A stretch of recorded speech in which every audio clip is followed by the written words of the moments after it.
जय हिंद दोस्तों आज सुबह से एक बिल को लेकर बहुत ज्यादा चर्चा हो रही है पार्लियामेंट में। और अगर देखा जाए तो आज इससे रिलेटेड द हिंदू में आर्टिकल भी आया है। यह बिल भारत के इतिहास में, स्वतंत्र भारत के इतिहास में आने वाला हायर एजुकेशन से रिलेटेड अब तक का सबसे बड़ा रिफॉर्म बताया जा रहा है, जो ड्रेस्टिकली पूरी भारत में जो एक हायर एजुकेशन से रिलेटेड कल्चर चलते आ रहा है उसको चेंज कर सकता है। इस बिल का नाम है विकसित भारत शिक्षा अधिष्ठान बिल। अब इस बिल में होने क्या वाला है, आइए पूरा वो मसला समझते हैं। क्योंकि अपने आप में अगर इसे ये बोला जा रहा है कि ये भारत का अभी तक का सबसे बड़ा एजुकेशन, हायर एजुकेशन से रिलेटेड रिफॉर्म है, तो इसे आपको बहुत गंभीरता से समझना होगा। यहां याद रखिएगा, इस बिल को आज जिन्होंने रखा है संसद के सामने, उनका नाम है धर्मेंद्र प्रधान जी। देखिए, government proposes to send VBSA bill to joint parliament committee. क्योंकि इस बिल के माध्यम से अब होने ये वाला है कि जो भारत में यूजीसी है, मींस यूनिवर्सिटी ग्रांट कमीशन, इसके अलावा एआईसीटीए मतलब all India council for technical education and national council for teachers education, मतलब अगर आप देखेंगे तो यहां पर यूजीसी एक अलग डिपार्टमेंट हुआ करता था, ऐसा अपन बोल सकते हैं। एआईसीटीई जो एक्रीडिटेशन से रिलेटेड था वो अलग हुआ करता था, और एनसीटीई ये भी अलग हुआ करता था। तो देखा जाए तो भारत में एक यूनिफॉर्म फ्रेमवर्क नहीं था, जैसा कि कई सारे यूरोपियन कंट्रीज में है। अगर आज भारत को ग्लोबल स्टैंडर्ड्स के साथ मीटअप करना है तो याद रखिएगा, भारत भी कोशिश में लगा हुआ है कि उसे भी वैसे ही तर्ज पर एजुकेशन प्रोवाइड कराना है। और यहां पर भारत ने अभी तक पहली बार हायर एजुकेशन से रिलेटेड कोई भी ऐसा कदम नहीं उठाया था। लेकिन यहां पर इस बिल के माध्यम से, through this bill, UGC, AICTE और एनसीटीई ये सब सबस्यूम होने वाले हैं किसके अंतर्गत? विकसित भारत शिक्षा अधिष्ठान के अंतर्गत, जो 2025 में अभी धर्मेंद्र प्रधान जी ने रखा है। अब इस बिल की सबसे बड़ी बात यह है कि इमेजिन करिए, मैं आपको एक छोटा सा एग्जांपल देता हूं, उस एग्जांपल के माध्यम से आपको इसका पूरा समझाता हूं। अगर आपने कोई प्राइवेट यूनिवर्सिटी आपको खोलना है, मान लीजिए आपको एक ऐसी प्राइवेट यूनिवर्सिटी खोलना है जो एआई के ऊपर कोर्स कराए या फिर डेटा साइंस से रिलेटेड कोर्स कराए, तो उसके लिए करना क्या पड़ता है? तो देखिए, जब भी किसी प्राइवेट यूनिवर्सिटी की बात करते हैं तो सबसे पहली तो बात आती है अप्रूवल की, और यह अप्रूवल दिया जाता है यूनिवर्सिटी ग्रांट कमीशन के माध्यम से। अप्रूवल मिलने के बाद एक्रेडिशन की जो प्रोसेस होती है उसमें यूजीसी और एआईसीटीई दोनों की बहुत अहम भूमिका होती है। क्योंकि यहां पर अगर आप एआई और डेटा साइंस की बात कर रहे हैं, मतलब आप टेक्निकल एजुकेशन की बात कर रहे हैं, और अगर टेक्निकल एजुकेशन से रिलेटेड आपको यूनिवर्सिटी ओपन करनी है तो आपको अप्रूवल की जरूरत पड़ती है, और अप्रूवल के बाद एक्रेडिशन की जरूरत पड़ती है। उसके बाद यहां पर होता यह है कि यूजीसी और एआईसीटीई दोनों के थ्रू मल्टीपल इंस्पेक्शंस होते हैं, और लगभग ये ऐसे इंस्पेक्शंस होते हैं जिसमें ज्यादातर यूनिवर्सिटीज जो रहती है वो परेशान भी हो जाती है। देखा जाए तो इस प्रोसेस में अगर आप देखोगे तो ब्यूरोक्रेसी यहां पर काफी ज्यादा आपको हावी होते हुए दिखेगी। इसके अलावा इस प्रोसेस में अगर आप देखोगे तो थोड़ी कॉम्प्लेक्सिटी भी देखने को मिलेगी। मतलब यहां पर सिंगल यूनिफॉर्म स्ट्रक्चर नहीं होने के कारण हो सकता है कि इनका और इनका आपस में क्लैश भी हो जाए, डुप्लीकेसी भी बढ़ जाती है। यहां पर हो सकता है कि यह भी एक माध्यम के जरिए आपसे कमाए, यह भी एक माध्यम के जरिए आपसे कमाए। और सुनिएगा ध्यान से, जितनी भी यूनिवर्सिटीज है एक्रीडिशन के नाम से बहुत ज्यादा लुटती भी है, और इंस्पेक्शन के टाइम अगर ऑनेस्टली इंस्पेक्शन किया जाता है तो उनमें, उन यूनिवर्सिटीज में कई सारी कमियां भी निकल के आती है। और आपको तो पता है भारत में जो एजुकेशन है वो एक गोरख धंधा बन चुका है, बिजनेस है। चाहे आप छोटे बच्चों की बात करो, चाहे आप बड़े से बड़े बच्चों की बात करो। लेकिन यहां पर जो सरकार ने पहल करी है, ये सारी व्यवस्थाओं को सरकार ने यूनिफॉर्म बनाने का प्रयास किया है वीबीएसए के माध्यम से। अब होगा ये रिफॉर्म के बाद कि एक सिंगल रेगुलेटरी फ्रेमवर्क को तैयार किया जाएगा। और यहां पर याद रखिएगा, अगर रेगुलेशन की बात की जाए, एक्रेडिशन की बात की जाए और एकेडमिक्स की बात की जाए, तो ये तीनों अलग अलग सेक्टर्स हैं। और इसलिए जरूरी है कि सरकार ने इस बिल के माध्यम से तीनों का रोल अलग अलग प्ले करने के लिए कहा है, और तीनों के लिए एक सेपरेट काउंसिल यहां पर स्टैब्लिश करने के लिए इस बिल में कहा गया है। मैं आगे आपको उस काउंसिल का नाम भी बताऊंगा कि वो काउंसिल का सिग्निफिकेंस क्या है, वो क्या करने वाली है और क्या नहीं भी करने वाली, वो भी मैं आपको समझाऊंगा। लेकिन अगर सिंगल रेगुलेटरी फ्रेमवर्क तैयार हो जाता है जो एक्रीडिटेशन लिंक्ड ऑटोनॉमी में भी काम करेगा, फास्टर अप्रूवल हो जाएंगे, तो अपने आप में ये भारत के लिए, भारत के हायर एजुकेशन से रिलेटेड एक अच्छी पहल हो सकती है। लेकिन वही बात है, आपने अक्सर सुना होगा कि जहां कहीं भी मीडिएशन का रोल रहता है, जहां कहीं भी दलाली रहती है, अक्सर उन लोगों को काफी ज्यादा परेशानी होती है। लेकिन अगर जहां कहीं भी दलालों को खत्म करना है, मीडिएशन के रोल को खत्म करना है, तो सरकार हमेशा यह पहल करती है कि उस पूरे स्ट्रक्चर को सेंट्रलाइज कर दिया जाए। अगर आप इस स्ट्रक्चर की बात करेंगे, यहां पर जो सबसे ज्यादा विवाद है वो इस पूरी प्रोसेस के ज्यादा सेंट्रलाइज स्ट्रक्चर का सवाल है। सेंट्रलाइज स्ट्रक्चर के ऊपर क्वेश्चन किया जा रहा है, क्योंकि यहां पर जो पावर आएगी अब वो सेंट्रल गवर्नमेंट के पास चली जाएगी। मतलब यहां पर एक सिंगल अम्ब्रेला स्कीम को लाने का प्रयास किया जा रहा है, और उस सिंगल अम्ब्रेला स्कीम में यूजीसी, एआईसीटीई और एनसीटीई ये सब सबस्यूम हो जाएंगे। तो आप समझ सकते हैं कि यहां पर भारत सरकार इस विकसित भारत शिक्षा अधिष्ठान के माध्यम से ये प्रयास में लगी हुई है कि हम एक यूनिफॉर्म स्ट्रक्चर दे दे in the field of higher education. अब बात को समझते हैं कि आखिरकार ये विवाद में क्यों है, क्यों सुर्खियों में बना हुआ है।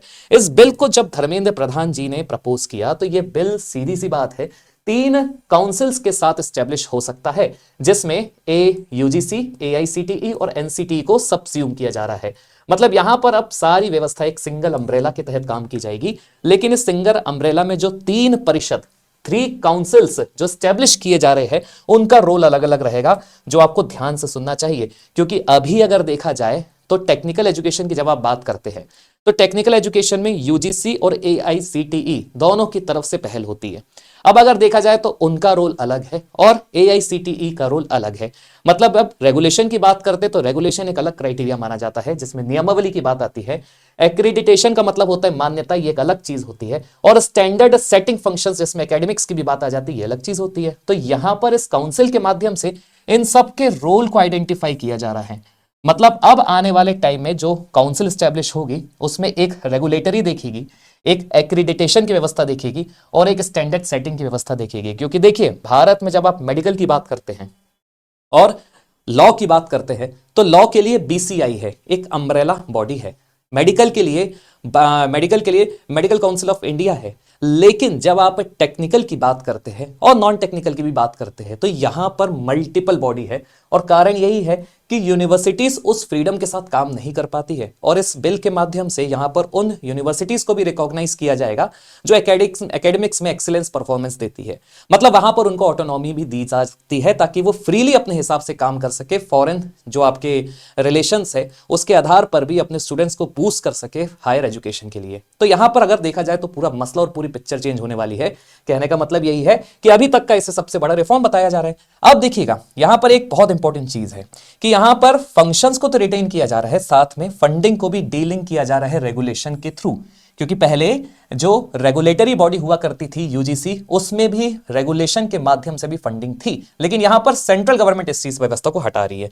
अब बात यह है कि ये जो बिल है ना, ये जेपीसी की स्क्रूटनी के पास जा रहा है, और जेपीसी की जब अपन बात करते हैं, ज्वाइंट पार्लियामेंट कमेटी की बात करते हैं, तो यहां पर अब अपोजिशन से भी उनका एक सजेशन मांगा जा रहा है कि अगर आपके पास कोई कंसर्न है तो आइए टेबल में साथ में बैठ के इसके ऊपर चर्चा करते हैं।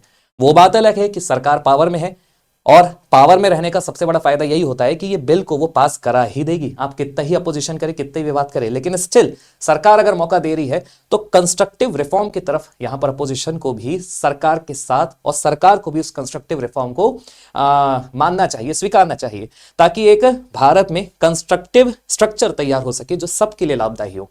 तो यहां पर अब आपको समझना होगा कि आखिरकार ये मसला आया क्यों है और अभी ही क्यों आया है। Why was this bill needed? क्योंकि जो अभी एग्जिस्टिंग रेगुलेटरी स्ट्रक्चर है हायर एजुकेशन के हिसाब से, अगर उसके हिसाब से देखा जाए तो काफी ज्यादा फ्रेगमेंटेशन है, अलग अलग व्यवस्थाएं। फॉर एग्जाम्पल यहां पर यूजीसी की अगर बात की जाए, समझिएगा बात को, यूनिवर्सिटी ग्रांट कमीशन की बात की जाए तो यहां पर हायर एजुकेशन रिलेटेड सारे फैक्टर्स आ जाते हैं। For example universities and colleges. AICTE की बात की जाए तो ये प्योरली आपकी टेक्निकल बेस्ड बॉडी से रिलेटेड है, प्रोफेशनल एजुकेशन से रिलेटेड है। फॉर एग्जांपल इसमें आ जाता है इंजीनियरिंग एंड मैनेजमेंट। वहीं अगर एनसीटीई की बात की जाए, ये है टीचर्स एजुकेशन से रिलेटेड, जिसमें बीएड, एमएड रिलेटेड इंस्टीट्यूशंस आ जाते हैं। अब देखा जाए तो ये तीनों अलग अलग बॉडीज है, राइट, और ये इनके जो एरियाज रिलेटेड है, अगर आप उनको ध्यान से देखोगे तो भारत में higher education non medical field की बात की जाए तो फ्रेगमेंटेड है, लेकिन पर्पस सबका एक है। लेकिन उस पर्पस में भी 3 अलग अलग फैक्टर है, एक है रेगुलेशन का, एक है एक्रीडिटेशन का, और तीसरा है आपका एकेडमिक्स से रिलेटेड। तो यहां पर इन तीनों फैक्टर्स को ध्यान में रखा है। और देखिए ये कोई पहली बार नहीं हो रहा है, इसकी सबसे बड़ी खामी जो थी इस पर्टिकुलर एग्जिस्टिंग सिस्टम में, जो सबसे बड़ा ड्रॉबैक था, वो था ओवरलैपिंग मैंडेट्स का। फॉर एग्जाम्पल टेक्निकल यूनिवर्सिटी जो बीटेक और बीएससी को ऑफर करती है, वो कई बार यूजीसी और एआईसीटीई के अप्रूवल्स की डिमांड करती है। मतलब उनके लिए इनका अप्रूवल बहुत ज्यादा जरूरी हो जाता है, जिसके कारण डुप्लीकेशन होता है। मतलब आपको यूजीसी से भी अप्रूवल चाहिए, एआईसीटीई से भी अप्रूवल चाहिए, तो ये डुप्लीकेशन वाली बात आ गई। देन यहां पर देखिए, अगर दो अलग अलग डिपार्टमेंट की बॉडीज का इन्वॉल्वमेंट है, मतलब यहां पर आपको एक्सेसिव ब्यूरोक्रेटिक कंट्रोल भी देखने को मिलेगा। और देखिए, भारत इसी चीज से बचना चाह रहा है। अगर आपको रेड टेपिज्म को खत्म करना है तो ब्यूरोक्रेसी को भी थोड़ा लिबरल बनाना पड़ेगा, और जितना ज्यादा आप फ्रेगमेंटेड स्ट्रक्चर की बात करेंगे तो उसमें उतना ही ज्यादा ब्यूरोक्रेटिक कंट्रोल बढ़ जाता है। तो यहां पर अब क्या हो रहा है, यहां पर प्योरली जो शिफ्ट हो रहा है वो एकेडमिक एक्सेलेंस से फाइल बेस्ड कंप्लायंस की तरफ शिफ्ट होगा, राइट। देन यहां पर देखिए, कंप्लायंस ओवर द क्वालिटी एक और फैक्टर है। इंस्टीट्यूशन जो प्रायोरिटाइज करते हैं इंफ्रास्ट्रक्चर नॉर्म्स को, तो वो कई बार होता ऐसा है कि उसके कारण लर्निंग आउटकम और रिसर्च क्वालिटी थोड़ा कॉम्प्रोमाइज हो जाती है। तो यहां पर इंफ्रास्ट्रक्चर नॉर्म नहीं, यहां पर अब जो बड़ा फैक्टर आगे आने वाले टाइम में आएगा वो आएगा आपका लर्निंग आउटकम से रिलेटेड और रिसर्च क्वालिटी से रिलेटेड। नाउ लास्ट वन और सेकेंड लास्ट वन को और देखते हैं। यहां पर एक और बात जो सबसे इंपॉर्टेंट है, स्लो अप्रूवल और इनएफिशिएंसी की। अब आप समझिए, अगर आपको दो अलग अलग संस्थाओं से अप्रूवल चाहिए तो जाहिर सी बात है उसमें आपको नंबर ऑफ प्रोसेसेस को फॉलो करना पड़ेगा। भारत में एक मूवी भी बनी थी शिवाजी नाम की, जिसमें रजनीकांत थे आई थिंक। तो आपने उस मूवी में भी देखा होगा कि उस बंदे को जो बाहर से आया था भारत में शिक्षा व्यवस्था को सुधारने के लिए, कुछ रिफॉर्म करने के लिए कितनी मशक्कत का सामना करना पड़ा था। अनेकों प्रकार के उसको लाइसेंस लेने पड़े थे, फिर बाबूशाही होती थी, अलग अलग लोगों को पैसा पहुंचाना पड़ता था। उसके बावजूद भी उसका काम नहीं हो पाया समय से, आखिरकार वो खुद फ्रस्ट्रेट हुआ। लेकिन बात वही है कि भारत में ये जो व्यवस्था चली है बहुत लंबे समय तक चली है, और अगर इसमें सुधार करना है तो वही बात है, ट्रांसपेरेंसी को बढ़ाना है, डिजिटाइजेशन करना पड़ेगा, एक अम्ब्रेला स्ट्रक्चर तैयार करना पड़ेगा। क्योंकि जितनी ज्यादा फ्रेगमेंटेड बॉडी होगी, जितनी ज्यादा यूनिफॉर्मिटी नहीं होगी, उतनी ही ज्यादा तकलीफ जाती है प्रॉपर गवर्नमेंट प्रोसीजर्स को फॉलो करने के लिए, प्रोटोकॉल्स को फॉलो करने के लिए।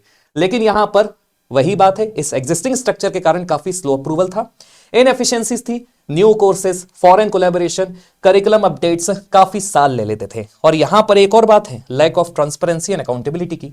अब आपको समझना होगा कि ऐसा नहीं है कि यह अचानक से आया। एक्चुअली में जो न्यू एजुकेशन पॉलिसी भारत में 2020 में आई थी, के कस्तूरी रंगन कमेटी की रिकमेंडेशन पर, उस कमेटी ने पहले ही बोल दिया था, पहले ही रिकमेंड कर दिया था कि भारत में जैसे कि मेडिकल और लीगल एजुकेशन के लिए सेपरेट बॉडीज है।